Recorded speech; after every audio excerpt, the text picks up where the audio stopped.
Hulk bank থেকে loan নিয়ে ব্যবসা শুরু করেছিল, কিন্তু ভাগ্য খারাপ, ব্যবসায় বড় ক্ষতি হয়ে গেল। কিস্তির টাকা দিতে পারল না হাল্ক। হাল্ক, অনেক সময় দিয়েছি, দ্রুত লোন শোধ না করলে কঠিন ব্যবস্থা নে। আমি পালাব না, কাজ করে টাকা রোজগার করব, লোন শোধ করব। হাল্ক সিদ্ধান্ত নিল সে কঠোর পরিশ্রম করবে, যে করেই হোক ঋণ শোধ করে সম্মান ফিরে পাবে। থেমে যাও হাল্ক! কিন্তু হাল্ক থেমে থাকেনি। সে জানল শোকেশে পরিশ্রম করলেই টাকা আসবে। শহরের বড় বক্সিং ম্যাচে নাম লিখালো হাল্ক। হাজার লোকের সামনে শুরু হলো লড়াই।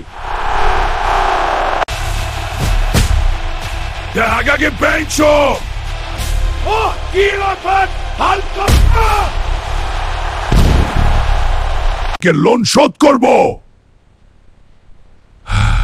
তুমি সত্যিই কথা রেখেছো হাল্ক। হ্যাঁ, আমি সত্যি একজন ভরসাযোগ্য পারে।